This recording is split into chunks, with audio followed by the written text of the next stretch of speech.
Okay. So आज आपण isometric drawing start करणार आहे. सो आयसोमेट्रिक ड्रॉइंगमध्ये फर्स्ट ऑफ ऑल आपल्याला बॉटम साइडला स्टेटस बारवर आयसो ड्राफ्ट बटनला ऑन करायचं आहे. सो इथे आयसो ड्राफ्ट बटनला आपण ऑन करून घेतलंय. सो आयसो ड्राफ्ट बटन ऑन केल्यानंतर आयसोमेट्रिक ड्रॉइंगमध्ये बेसिकली आपल्याकडे 3 प्लेन शो केले जात आहेत. ओके. सो त्यामध्ये आहे आयसो प्लेन लेफ्ट, आयसो प्लेन टॉप आणि आयसो प्लेन राईट. या 3 प्लेन मधून आपण ते चेक करून घेऊ शकतो. सो इथे जर आपल्याला स्विच करायचं असेल प्लेन, तर इथे आयसो प्लेन टॉपला क्लिक करा. ते हे आयसो प्लेन टॉप शो होतंय. त्यानंतर आयसो प्लेन राईटला क्लिक करा. ते हे आयसो प्लेन राईट शो होतंय. हे लेफ्ट शो होतंय. हे टॉप शो होतंय. सो ह्याप्रमाणे आपण हे प्लेन चेक करून घेऊ शकतो. यालाच जर चेंज करायचं असेल तर आपल्याकडे शॉर्टकट आहे F5. सो सिम्पली आपण कीबोर्डवर F5 बटन प्रेस केलं तर ते चेंज केलं जाणार आहे. किंवा जर लॅपटॉप असेल तर फंक्शन आणि F5, आयदर F5 असेल किंवा फंक्शन आणि F5 असणार आहे. सो ह्याप्रमाणे आपण प्लेन चेंज करून घेऊ शकतोय. नेक्स्ट, आता याचमध्ये आपल्याकडे इथे एक ऑब्जेक्ट दिलाय. हा ऑब्जेक्ट आपल्याला इथे ड्रॉ करायचा आहे. आता हा एक आयसोमेट्रिक ऑब्जेक्ट आहे.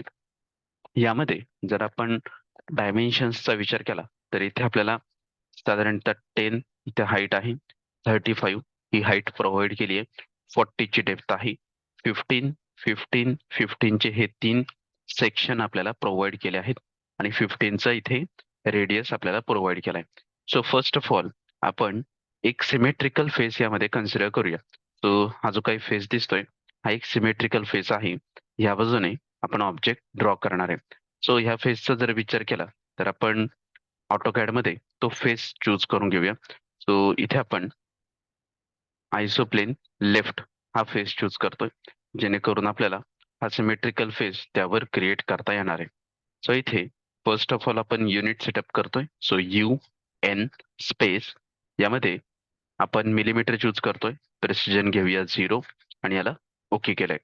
आता सगळ्यात महत्वाचा ऑप्शन आयसोमेट्रिक ड्रॉइंग मध्ये तिकडे मिरर, चॅम्फर, फिलेट, ऑफसेट, सर्कल ह्या कमांड यूज केल्या जात नाहीत. सो त्याऐवजी तुम्हाला लाईन कमांडनीच त्यांचा यूज करायचा आहे. सो इथे आपण सिम्पली हा ऑब्जेक्ट चेक करूया.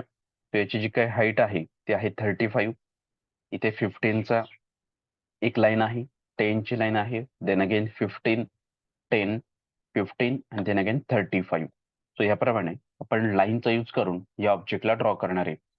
आयसोमेट्रिक ड्रॉइंग मध्ये शक्यतो आपण ऑर्थो मोडला ऑनच ठेवतोय. पॉइंट घेतलाय, इथून 35 डिस्टन्स आपण वर जाणार आहे, तिथून आतमध्ये 15 डिस्टन्स एंटर, बॉटमला 10 एंटर, राईटला 15 एंटर, टॉपला 10 एंटर, राईटला 15 एंटर, बॉटमला 35 आणि देन अगेन कनेक्ट करून टाकायचं. तर हा झाला एक प्रोफाईल तयार. आता याचमध्ये जर आपण इथे सर्कल कमांड घेतली, सेंटर रेडियस, आणि इथे आपण एक सर्कल ड्रॉ करतोय हॅव्हिंग रेडियस 15, तर हे रेडियस या प्रकारे क्रिएट केलं जात आहे. ऍक्च्युली हे सर्कल प्रॉपरली शो केलं जात नाहीये. सो इथे आपण जर याला ट्रिम केलं, TR डबल स्पेस हा सेक्शन कट, सो ते इथं प्रॉपर शो केलं जाणार नाही. सो याला आपण कंट्रोल झेड करूया.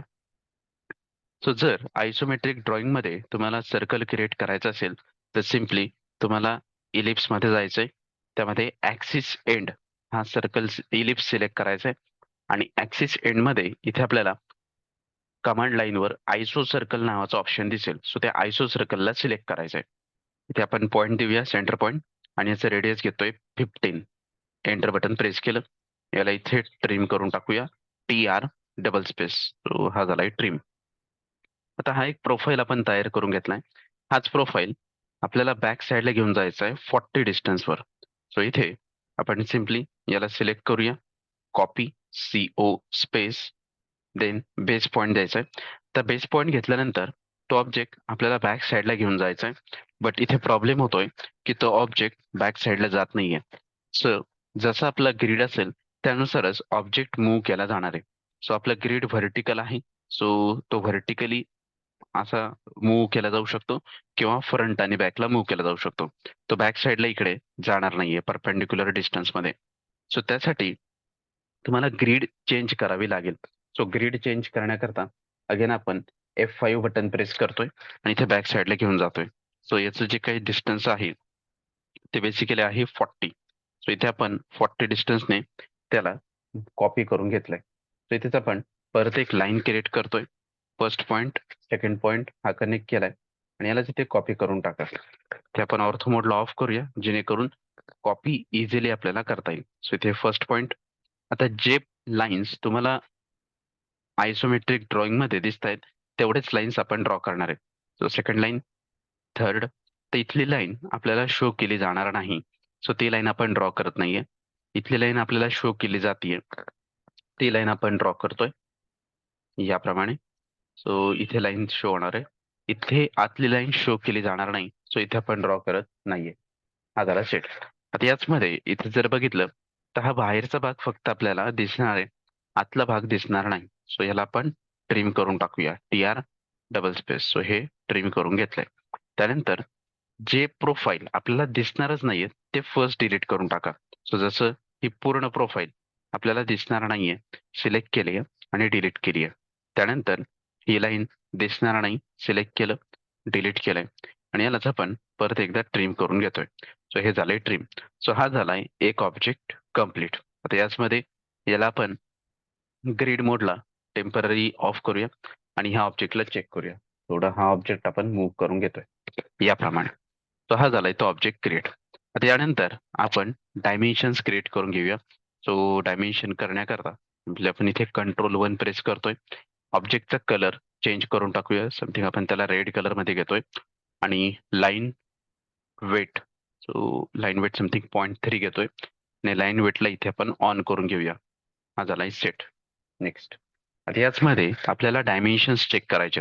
सो डायमेन्शन देण्याकरता आपण फर्स्ट डायमेन्शन स्टाईल मॉडिफाय करून घेऊया. त्यामध्ये लाईन्स मध्ये इथे आपण 2 डिस्टन्स घेतोय 2. So extend beyond dim line 2, offset from origin 2 आणि fix length extension line 2. Arrow size 2 घेतलाय. टेक्स्ट हाईट समथिंग इथे आपण चेंज करून घेतोय. सो इथे आपण हाईट घेतोय 2. Apply, set current and close. Next. Primary units, so precision 0 ह्याप्रमाणे ओके करूया. Set current and close. आता यामध्ये जर आपण विचार केला तर डायमेन्शन्स हे आपल्याला नेहमी अलाईन मध्येच प्रोव्हाइड करायचे आहेत. सो इथे आपण लिनियर किंवा वेगवेगळे जे काही डायमेन्शन्स आहेत ते इथे देऊ शकत नाही. आपल्याला लिनियर जर घेतलं तर फर्स्ट पॉईंट, सेकंड पॉईंट, तर हे एक तर असेल किंवा असं येणार आहे. सो हा एक प्रॉब्लेम यामध्ये आपल्याला शो केलं जाणार आहे. इथे आपण टेक्स्टची सेटिंग करून समथिंग 0.5 mm घेऊया. Offset okay. तर यामध्ये आपण अलाईन डायमेन्शन्सचाच यूज करणार आहे. सो अलाईन डायमेन्शन सिलेक्ट करा. अलाईन मध्ये इथे आपल्याला हाईट प्रोव्हाइड करायची आहे. फर्स्ट पॉईंट, सेकंड पॉईंट आणि इथे आपण ती हाईट देऊन टाकली आहे. त्यानंतर अलाईन डायमेन्शन घ्या. फर्स्ट, सेकंड, 15, देन अगेन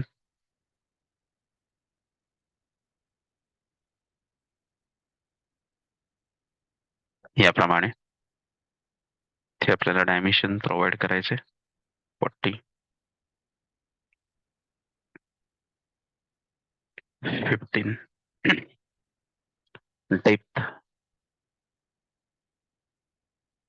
10 आहे. ओके. सो हे झालेत त्याचे डायमेन्शन्स क्रिएट. नेक्स्ट. तर हे क्रिएट झाल्यानंतर आपण हे डायमेन्शन्स बेसिकली प्रोव्हाइड केलेत, बट तो इथे प्रॉपर अलाइनमेंट मध्ये दिसत नाहीये. सो याला प्रॉपर अलाइनमेंट क्रिएट करायचे असेल तर डायमेन्शन दिल्यानंतर सिम्पली याला टाईप करायचंय dimension edit. So dim edit असा याचा शॉर्टकट असणार आहे. सो डिम एडिट घेतलंय, स्पेस द्या. डिम एडिट घेतल्यानंतर यामध्ये आपल्याला ऑब्लिक सिलेक्ट करायचंय. So enter type of dimension edit, कुठलं डायमेन्शन एडिट करायचंय ते इथे सिलेक्ट करा. सो आपण इथे ऑब्लिक डायमेन्शन सिलेक्ट करतोय. हा झालाय ऑब्लिक. ऑब्लिक घेतल्यानंतर इथेच आपल्याला कुठलं डायमेन्शन एडिट करायचंय किंवा कुठलं डायमेन्शन चेंज करायचं ते सिलेक्ट करा. तुम्हाला ह्या डायमेन्शनला अलाइनमेंट प्रोव्हाइड करायची. तो डायमेन्शन सिलेक्ट केला, स्पेस द्यायचा आहे आणि स्पेस दिल्यानंतर एंटर ऑब्लिकिंग अँगल असा ऑप्शन दिसतोय. सो सिम्पली आपल्याला ऑब्लिकिंग अँगल देण्याऐवजी ही लाईन किंवा हे डायमेन्शन कोणाशी पॅरलल करायचंय ती लाईन सिलेक्ट करा. सो मला हे जे काही डायमेन्शन आहे हे ह्या लाईनशी पॅरलल क्रिएट करायचंय. सो याचा फर्स्ट पॉईंट आणि सेकंड पॉईंट आपण सिलेक्ट केला. तर हे झालं इकडे पॅरलल. इथेच हे डायमेन्शन आपल्याला ह्या हॉरिझॉन्टल किंवा ह्या लाईनशी पॅरलल करायचंय. So dim edit space oblique select dimension space then select parallel line point. So ही फर्स्ट पॉइंट आणि हा सेकंड पॉइंट. सो हे आपण पॅरलल करून घेतलंय. त्याचप्रमाणे आपण लास्ट कमांड रिपीट करतोय. एंटर बटन प्रेस करा. Oblique select object space first point second point. So हे झालंय क्रिएट. याला आपण थोडं मूव्ह करून घेतोय आतल्या बाजूला याप्रमाणे. ऑर्थो मोडला ऑन केलंय, सेट करून घेतलंय. Dim edit space oblique select object space and than me he vertical line select करतोय याप्रमाणे. सो हे व्हर्टिकल डायमेन्शन दिसणार याला आपण सिम्पली इथेच ठेवूया. Again dim edit oblique space first point second point याप्रमाणे त्याला आपण इकडे मूव्ह करून घेतोय. तर हे डायरेक्टली आपण बाहेरच क्रिएट करून घेतोय याप्रमाणे. तर हे झालंय सेट. तर ह्याप्रमाणे आपण आयसोमेट्रिक ड्रॉइंगला क्रिएट करून घेऊ शकतो.